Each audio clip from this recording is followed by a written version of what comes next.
जिन अवधेश प्रसाद को समाजवादी पार्टी के प्रमुख अखिलेश यादव अयोध्या के राजा कहते हैं, उन्हीं राजा को पब्लिक ने आधी रात को चोर चोर कहकर दौड़ा दिया। ये वीडियो सोशल मीडिया पर अब काफी ज्यादा वायरल हो रहा है।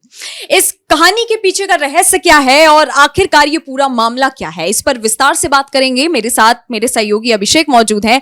अभिषेक, सबसे पहले तो अयोध्या का वो मामला डिस्कस करते हैं, उसके बाद समझेंगे कि आखिरकार अवधेश प्रसाद, जिनको अयोध्या का राजा कहकर बुलाया जाता है, उनके साथ पब्लिक ने ऐसा क्यों किया। पूरी कहानी 20 दिन पहले की है नंदिनी। जब 20 दिन पहले खंडासा थाना क्षेत्र में एक मामला होता है तो अवधेश प्रसाद को यह पता तक नहीं चलता है, यहां तक कि उसके घर वाले कई दिनों तक मुकदमा लिखवाने के लिए थाने के चक्कर काटते हैं। और उसके बावजूद अवधेश प्रसाद, जो खुद को दलितों का नेता बताते हैं, एक दलित लड़की के साथ गलत होता है। आरोपी कौन है मैं इस पर आऊंगा, लेकिन उससे पहले आप ये सुनिए कि ये जो वीडियो दिख रहा है स्क्रीन पर, आखिर वीडियो के पीछे की कहानी क्या है, अवधेश प्रसाद से लोग इतने नाराज क्यों थे। तो जब 3 दिनों तक 4 दिनों तक घर वाले FIR दर्ज करवाने के लिए घूमते हैं, यहां तक कि अवधेश प्रसाद को कानो कान उसकी खबर नहीं होती है। वो अपने इलाके में जिस तरीके की राजनीति करते हैं, उसके बावजूद वो अपने ही इन लोगों का पक्ष नहीं ले पाते। पुलिस को ये नहीं कह पाते कि FIR करनी है, लेकिन योगी राज में जब FIR हो जाती है, पुलिस आरोपी को पकड़ लेती है ऑपरेशन लंगड़ा चलाकर। तब उसके बाद अवधेश प्रसाद उस गांव में जाते हैं। आखिर आधी रात को क्यों जाते हैं? वो जब आधी रात को गांव में जाते हैं तो भीड़ वहां घेर लेती है, उनसे ये पूछती है कि चोरों की तरह आप क्यों आए थे, आपको तो अखिलेश यादव ने अयोध्या का राजा बताया था। तो सवाल यही उठता है नंदिनी कि आखिर वो चोरों की तरह क्यों गए गांव में, इसके पीछे की मंशा क्या थी? क्या वो उस आरोपी के घर जाना चाहते थे पीड़िता के घर की बजाय, इसलिए रात के अंधेरे में उनको जाना पड़ा मुंह छिपाकर? आखिर इसके पीछे की वजह क्या हो सकती है? कोई नेता दिन में मुआवजा देने जाता है, वो कह रहे हैं कि आर्थिक मदद देने गए थे, तो दिन में जाते रात में जाने की क्या जरूरत थी? जी बिल्कुल, क्योंकि जिस तरह से अवधेश प्रसाद का स्टेटमेंट भी बाहर आया, उन्होंने कहा कि मैं पीड़िता के परिवार को सपोर्ट देने गया था, मुआवजा देने गया था, उन्हें जो है सहायता देने गया था कि अब आपको जो है किसी भी तरह की दिक्कत नहीं होगी। हालांकि आधी रात को जब अवधेश प्रसाद पीड़िता के परिवार से मिलने के लिए जाते हैं, पीड़िता का परिवार इनकार कर देता है। और जैसा कि अभिषेक आपने बताया कि वो कहता है कि हम 3 दिन से FIR कराने को परेशान हो रहे थे, तब आप कहां थे, तब आप नहीं आए। इसी तरह सवालों के जो बौछार होती है वो अवधेश प्रसाद पर हो जाती है, जिसको सुनकर गांव वाले इकट्ठा होने लगते हैं और आसपास के गांव वाले भी आ जाते हैं। हालांकि आधी रात का समय होता है तो बिजली नहीं होती है, जिसकी वजह से लोग अपने हाथों में टॉर्च और मोबाइल में टॉर्च जला करके अवधेश प्रसाद को घेर लेते हैं। अभिषेक, सवाल जो उठता है यहां पर एक ही उठता है कि आखिरकार 3 दिन से पीड़िता का परिवार जब परेशान था, खबरें मीडिया से लेके हर जगह फैल चुकी थी, सोशल मीडिया पर पूरी खबरें छा गई थी, तब अवधेश प्रसाद कहां थे? आधी रात को ऐसा क्या मुआवजा देने वो गए, या आधी रात को ऐसा क्या सपोर्ट वो पीड़ित परिवार को देने के लिए गए थे जो उनको सुबह, दोपहर या शाम का वक्त नहीं मिला? नहीं, अगर सांसद हैं, व्यस्त होंगे, ठीक है। अगर आप व्यस्त हैं, आप किसी भी टाइम वक्त निकाल कर जाइए। लेकिन सवाल इस बात का है कि 20 दिन पहले की घटना थी। 20 दिन पहले घटना हुई, आरोपी का नाम है शाहबान। अब उसका नाम शाहबान है, आप इसीलिए नहीं गए थे? यह भी सवाल है।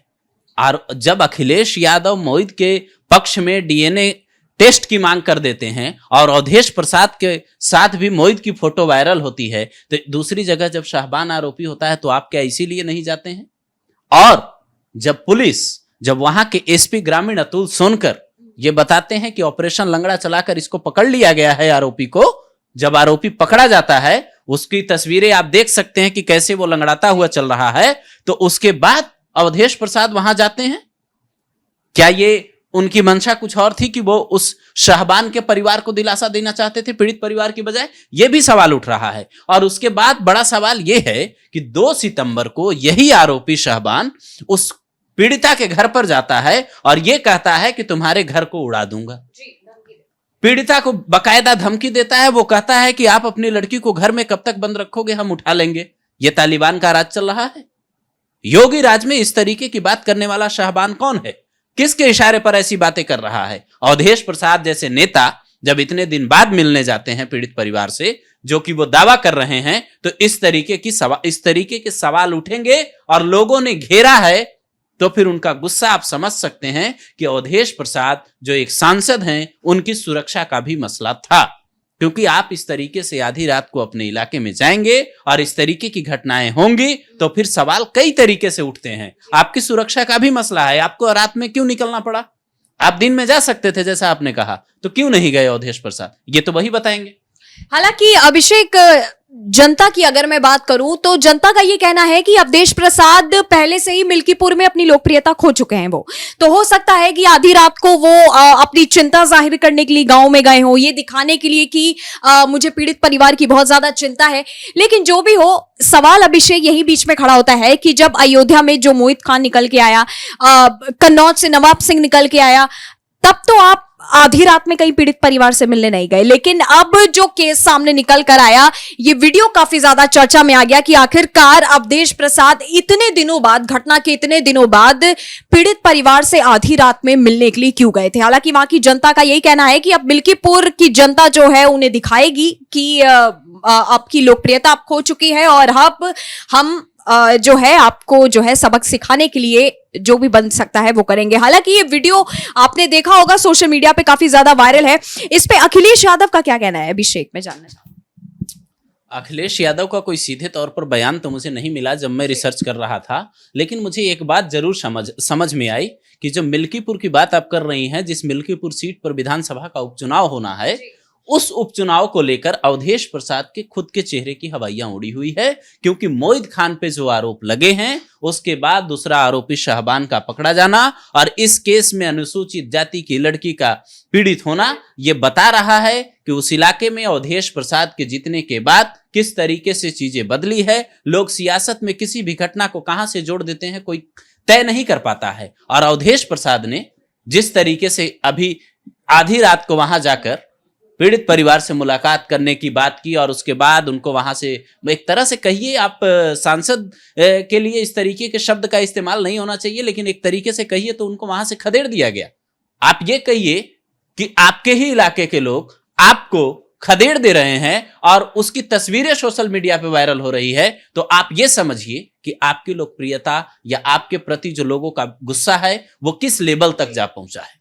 जी, और जिस तरह से अब इस मामले की हालांकि आगे की कार्रवाई जारी है और लगातार जो है सियासत भी गर्मा गई है। इस मामले के बाद भाजपा लगातार समाजवादी पार्टी पर निशाना साध रही है। भाजपा का कहना है कि अवधेश प्रसाद गए तो थे लेकिन वो पीड़ित परिवार से मिले ही नहीं, बल्कि दूसरी तरफ जो है समाजवादी पार्टी के अवधेश प्रसाद का कहना है कि मैं गया था लेकिन पीड़ित परिवार ने मिलने से इनकार कर दिया। बातचीत की, जिस तरह से मैंने आपको पहले बताया कि सवालों का जब बौछार हुआ तो वहां से अवधेश प्रसाद को उल्टे पांव वापस भेज दिया गया, क्योंकि लोगों ने सवाल ही इतने दाग दिए, जिसमें से एक सवाल था, आप खुद भी सोचिए कि एक सांसद होने के नाते क्या ये उचित है कि आप किसी पीड़ित परिवार से, जहां पे ऑलरेडी से परिवार परेशान है, वो नाबालिग लड़की परेशान है, उसके बाद आप आधी रात को उस लड़की के घर पर जाते हैं मुआवजा देने के लिए और फिर ये कह के आते हैं कि हम फांसी की सजा दिलाएंगे। जो भी है, इस मामले में आगे की कार्रवाई जारी है और इस मामले में आगे क्या अपडेट होगा वो हम आपको देते रहेंगे। आपका अगर हमसे कोई सवाल है तो वो आप हमें नीचे कमेंट सेक्शन में कमेंट करके बता सकते हैं।